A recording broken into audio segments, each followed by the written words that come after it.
with the jockey.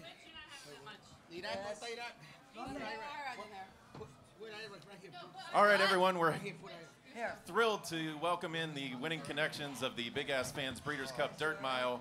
The winner, of course, was Spun to Run, and we're joined now by winning jockey Irad Ortiz Jr., winning trainer Carlos Guerrero, and owners Bob and Sue Donaldson, as well as some family. Bob, could you just introduce the family real quick so we got their names?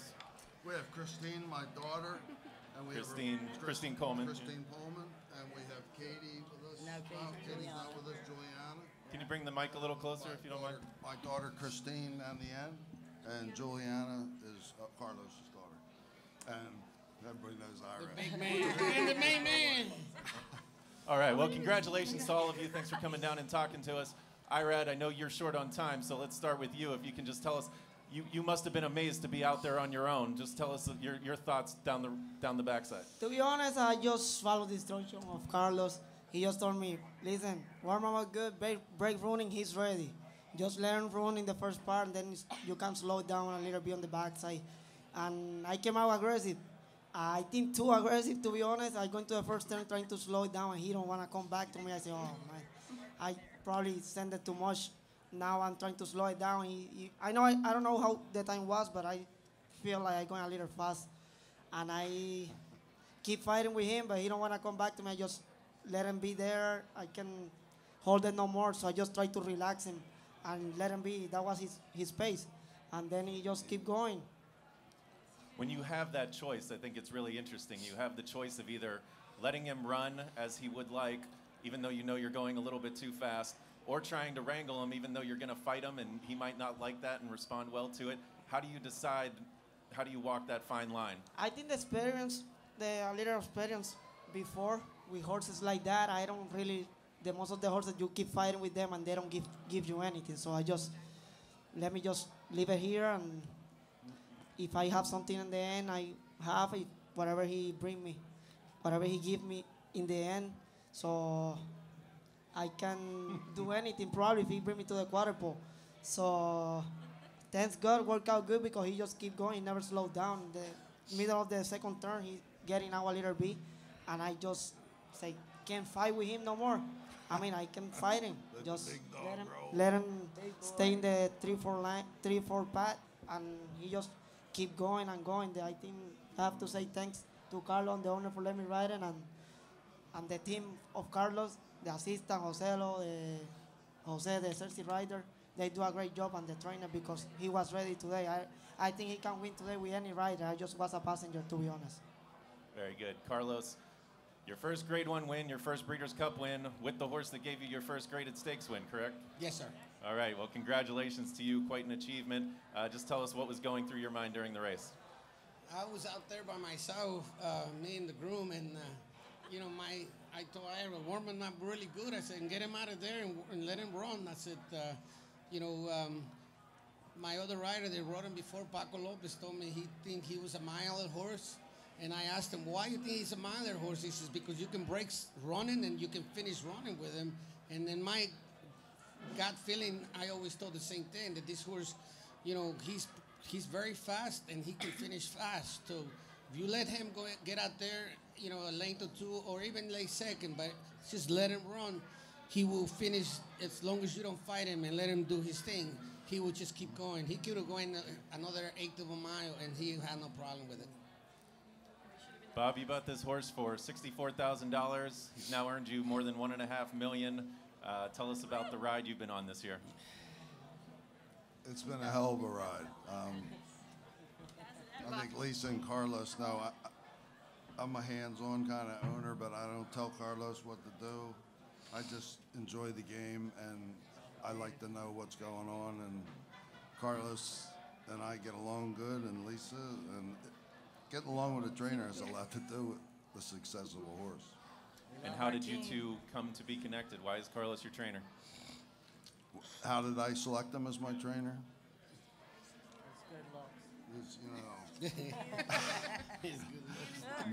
I knew that he was doing well at Parks, and I know that Carlos can read a horse and really can get inside their head, and his team is really such an added plus. You know, Jose is exercise rider, Eli is groom. Those guys really, and with Carlos, brought us here. You are a lifelong racing fan. Just talk about starting off going to the races as a teenager and now owning a horse in the Breeders' Cup and winning the Breeders' Cup Dirt Mile. Yeah, it's a dream come true. I mean, my wife and I used to jump the fence at Garden State when we were 14 after sports. we still had a chance to catch the 8th and the 9th. So we'd have to get home after the 9th, then we'd turn on the radio to hear who won. You all were dating at 14? Yeah. How long you been together then? Since we were 14. Oh my goodness. So How many years? Don't date yourself. 20 years or so. seems like 20. Carlos, you were fairly confident coming into today. You know, the last race at Parks produced a huge speed figure, but you were still maybe a little bit overlooked. Just talk about your confidence coming into the race and then having it validated today. Well, when we ran, I thought we were going to win the Pennsylvania Derby. He was doing phenomenal. He was training unbelievable. I mean, I was working this horse, and he was galloping on 112 and chains, 42 a mile on the heavy track. So I know the horse has a lot of talent. Unfortunately, you know, all the riders misread the Pennsylvania Derby, which went too slow. And my horse got pretty much hauled so much he got choked. So I was really upset because I know what I have, and it just didn't happen. I don't usually like to run horses this often, but this horse, the more you give, the more he wants. After the race, I was so upset that when I saw $100,000 mile going against Older, I was like, I told Bob, I said, Bob, let's go in this race so we can show these people what this horse can really do. And then, you know, I just pretty much, we put Michael Sanchez, who's a great rider, and I just told Michael, let him run, please. Just let him run. And then he ran 110 Bayer, which I was not surprised. And then I wasn't thinking about running Breeders' Cup, I'll be honest. You know, I was like, you know, I was telling people we might give him a little break. He's been running hard, blah, blah, blah. But then my groom is going, he's kicking the walls, he's jumping. And then my assistant is like, man, he's bouncing in the Chevrolet. And then I'm like, okay. And then I see my owner, and he says, what is this? I heard you want to give him a little time off. I said, well, you know, he's been running hard. And he says, well, I know you're the trainer, but give me a favor. Just tell me what you see every morning, training-wise. And I said, okay.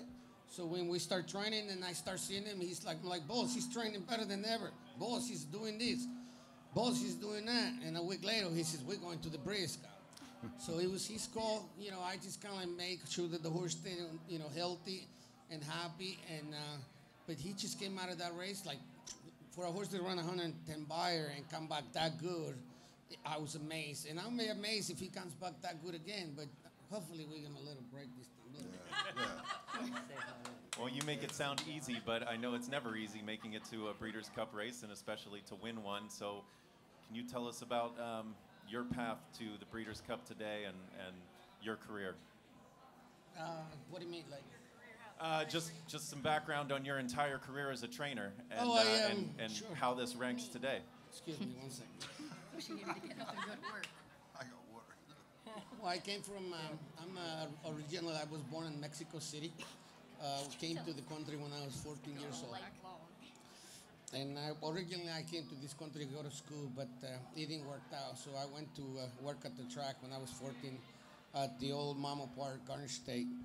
And then I walked horses, and I lied about my age. And I was able to work on the track. But I was a house walker for a while. I was a groom for a while. And then I always wanted to gallop horses, and people said I was a little too heavy, so I bought my own horse, and I learned how to gallop my own horse. Then I wanted to learn how to do shoe horses, and nobody let me, so I learned on my own horses. So then I learned I want to do their own teeth, so I do their own teeth too. So, you know, I do everything with my horses. I like to know everything about my horse.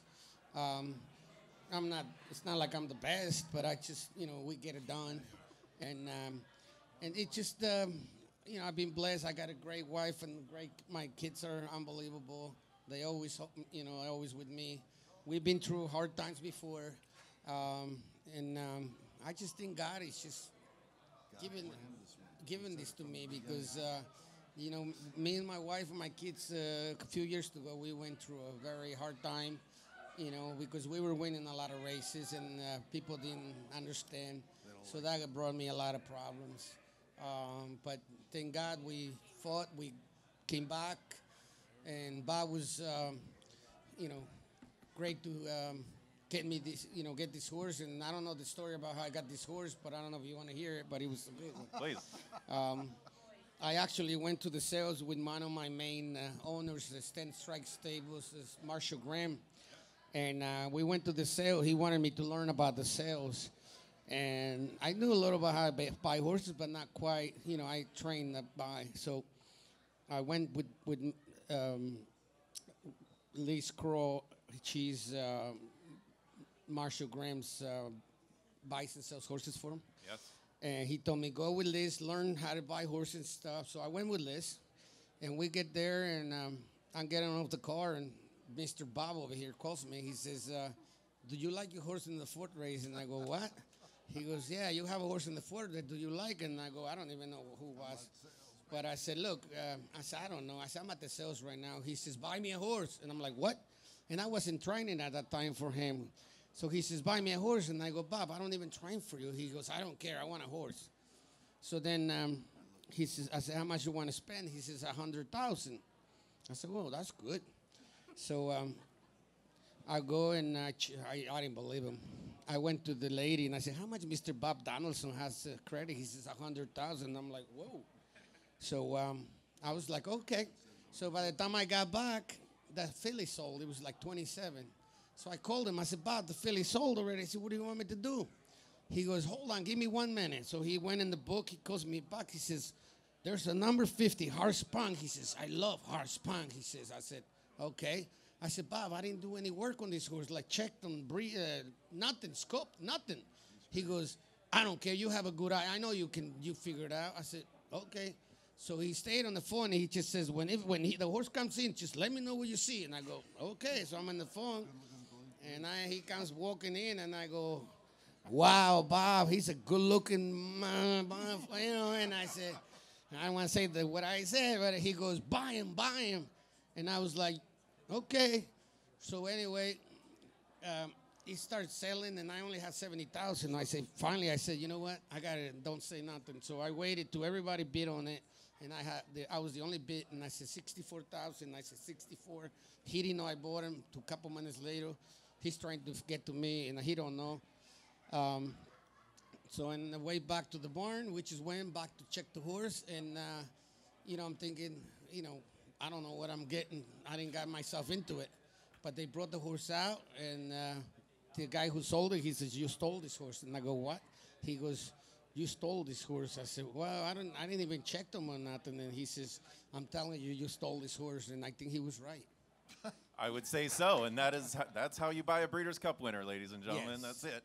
So which is well, the I have a feeling there's a lot more to this story, but we have to let you go for the champagne toast. So why don't you head outside for the champagne toast, and hopefully we can hear more of the stories out there. Congratulations again. So much. I hope we didn't got you too boring over here.